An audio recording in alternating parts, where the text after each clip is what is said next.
A xosu zangbe vendredi a zankonukun enengo e do koyan sun kwe afo oko atongo e memide oton wanyi romezan lobo kayin azon da zanlewe ma fongbe meton me nundede kholjalawe male rententen me yon jele ko solo bo dak paseton miton nko ajinjon palabe o medu fi lobo na ipepe sin konumi Meche bene courrier TV konton emi Membe mimbokudo Vendredi a khosu zangbesia Khojalawe ma le telegramme Ewe hunu sin zanzan dintonu Lobo i sen dodo gbasa miton Dondo soye ronwayo Ami onkwe me demokrate le ma idrolu don Somi to ganton e na ikpodo e na gbokpo Ho eton si Rane me o mana ye joroje vono de geme jedunu mewe ma sojin ton wego eyi loba ibaro senkwe dodo ni donu gbonjio Dorote sosa kuda wanton le pan ye gbeje mepon lobo igomena do ido sroton kaka lobo zambodo ye mondo emi kunpe khoni olona do me recours à faire parrainage sojinu pour les élections de 2026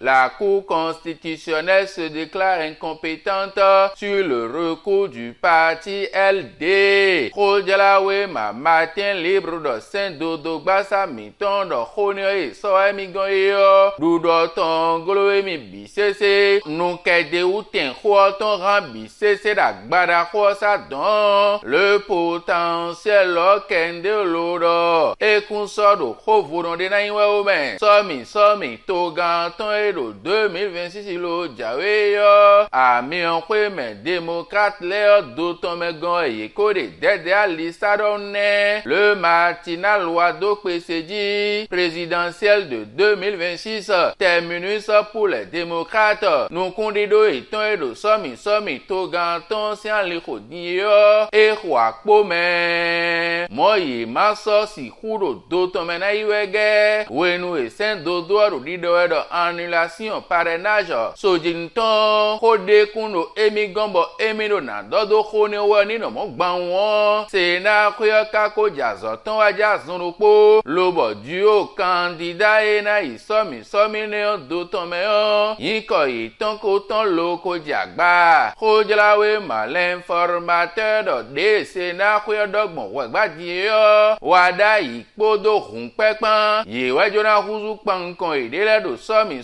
to ganton emi Ngbero 2026 yo do tome présidentiel de 2026 wada yi contre hunpe menton di fodogbe kaja tewe minano weten si lo pon khojalawe ma l'indépendance zero do somi to ganton emi Ngbero 2026 yo sena khoyoko de titu enano koleton oye me to gambana du to romia wada yi podo Paul hunpepan ye wada te ona chiwe din lobo bene vile yina pon ye mewe ni oleme lobo so mendoko bena wa no bene to mi ton tan do 2026 khojalawe ma le patrimoine do e Saint-Dodo gbasa mi ton ko do khoni e kan LD to ko do gbeta le démocrate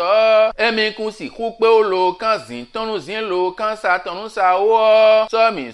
to gan ton e do 2026 lo jawe match amical Emile Domona do Paul Humpe Podo Romia do wada ipantenti vers un match amical pour les présidentielles de 2026 mon aigbongbe we eja ewezon lobo khojalawe mansonu karobio me point d'interrogation do khonion sinu khojalawe ma fraternité tena mele nu konje iwe delete do liste provisoire des dieux retenus pour les élections présidentielles de 2026 yo ye kodeton do ye me aton edrolona isomi ne do ton meleji yo me wewe de ni we wada ipodo Paul hunpepo khojalawe malabu sol agosto na lo do la Sénat élimine 3 duos dans les démocrates ye me duo do pro kwaton we allié isomi to ganton ikwedo do nu kondon do ye me atoni ole me o ami on kwe me démocrate me le ye de me gbangban ko drawe ma l'indépendant le jago lo do khoda yo do jen lo do lobo se menegbe e wazon lobo to gan koko boni ayi e so gbe agadin lo do khono e ton so ye ran ayo do sen dodo gbasa mi ton lobo ami on kwe me démocrate le ye ma so do joroje do e vononde lo na yi so mi to gan ton do ton me an yane ho se wa ma do ho si kan we to gan koko boni ayi ko indin lobo e ron me zangbe do vendredi azan ko nu kun nengo yin we do ko sun ku ya fo ko atongo ilo me mini oton to gan Patrice Talon na iboni ayi jono lobo nu we do jijewe joho e do yin we do to hori do politique san li di yo ye kana kende u do yane gbe me le na agben lobo somi emi kwe ngbero 2026 le yo e mara huyan loba loda lome yo bene vi sunu podo yorun pa bi kana jangodo nu mi anu kun patake iboni ayi ton ne wazon lobo jena iba jona to gan Patrice Talon do eron mezangbe lobo horo hosian ye na si huindi do to ho jalawe malabu sol ka goso na lodo nu kundi do de mewe ami on kwe mele démocrate de nu somi to gan ton do nu kon lo jawe yo e ko kwa podi fi e kwe ngbe ka budo me o fi e go si an li tomron budo mege ye ni ya o lo ya o jenu soji nu somi de men le ton do nu kon lobo jawe azon ro posere ka la boussole wa do bio yewe éliminé de la présidentielle les législatives sur le planche de salut des démocrates Khojalawe ma le télégramme jago alodo somi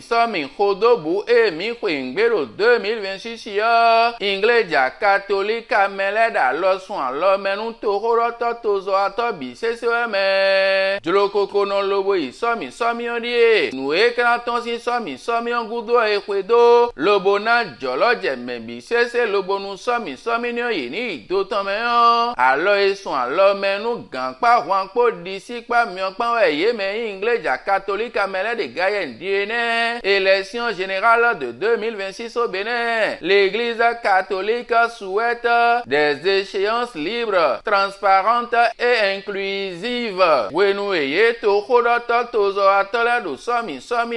to gan ton si wezun kan we yo se na khwe do nu e na si khuto do a che pipa se afo do ko gan le si somi kan wu be se ron mezangbe vendredi 24 octobre 2025 itan we mana so de na do si hu monten lobo yi somi a che pipa se afo do ko gan le ton do ton me on se na khwe hun sin ton Khojalawe ma le coopérant we na monjemene on début officiel du dépôt des candidatures pour les élections communales au Bénin. C'est parti ce vendredi 24 octobre 2025. Kakaje 28 octobre ero nu kon lobo jawe yo. We mana sore na dosi hu monten lobo yi somi a check pipa se afo ado ko gan le ton do ton me on. Ekran do nunu ton. To khodo gbe tele bini ya no acheji. Fraternité. Élection communale de 2026 au Bénin. L'enregistrement des candidatures débute ce jour. On est remis zangbe we ye me do jolo alo to khodo gbe te bado. Somi a check pipa se afo ado ko gan le termine ido ton me on. Ina iso we ma iton le de teme do sena khwe gbe don. Khojalawe ma décryptage info ka d'état ton zanzan die yo. Akwezin kan budget di wa ndogbe we Bénin to mi ton jaro khwe ade 2026 me begbe mi jadie yo ti to ton e ma ko so de ya. Nu pataki ji akwe na bi ogba mento odinjon. Enen TVA ne me. Projet de budget 2026. La TVA devient l'axe central de la réforme fiscale. Khojalawe ma décryptage info wana monjemene lo jago sifine. Lobo Khojalawe ma pays émergent ya guon. Lobo ibola foso do khosian pakwe. Kano Maroc 2025 iten khogbe we jaye yo. Benin to miton do taragbe me. Lobo ye flequita arbitre do kporopo wewe de indi. Lobo bola foso do Konu Afrika Tuaton Eneo, Yelon Ekin Flair Don, Louis, Huyan Dande Podo, Aïmavo, Aïma Ulrich Eric Pandion, Yedo Flequinto et Kafugbeta de Inleme, Hodjalawe Malabu Sol Jack Goa Lobo Ikandi Sinto Mendon, Pono Eja Ikan Hota Miton Lewa do Patrouille Blo Lobo Igla Lita Ovida Hode, Lobo Yemen do Poropo Aton Wegbele ou Lobo Fie Mine Dio, Menwe Tontin Lobo Essien Gbedesu,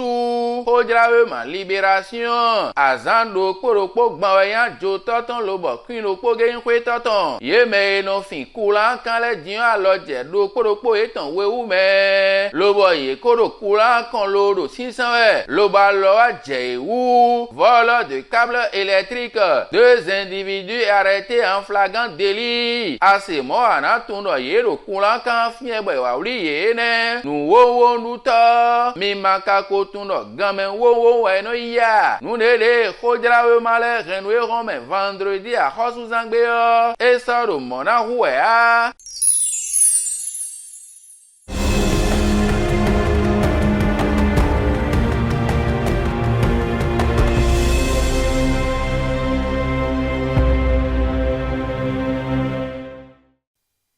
Appel des confédérations syndicales aux acteurs politiques et parties prenantes pour des élections pacifiques.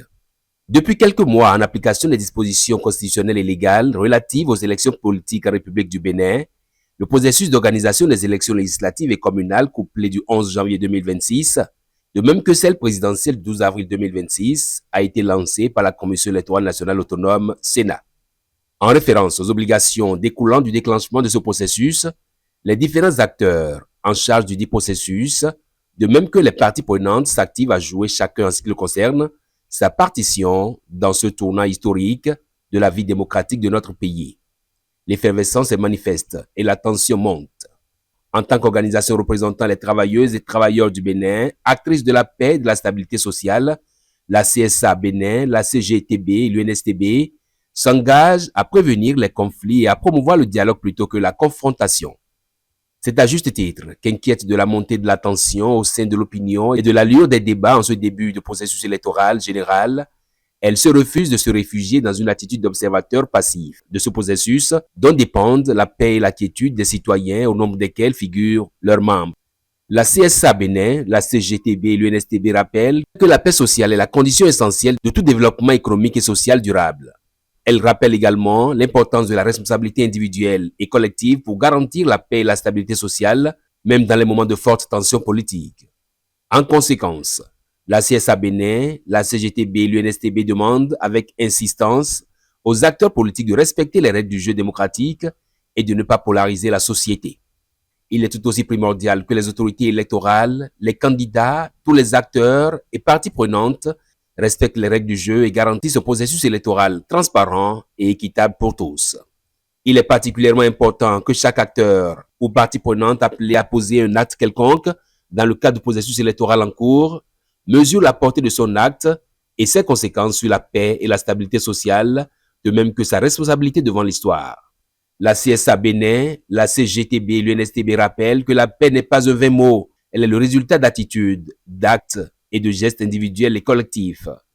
Par ailleurs, on sait quand ça commence, on sait identifier le ou les auteurs ou instigateurs, mais on ne sait jamais à l'avance quand ça va finir, ni qui en seront les victimes.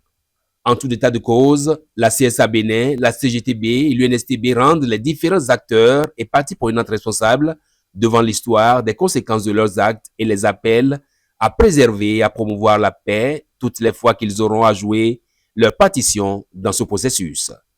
Fait à Cotonou, le 22 octobre 2025. Ont signé Anselme Mamoussou de la CSA Bénin, Moudassirou Bachabi de la CGTB et Apollinaire Afewe de l'UNSTB.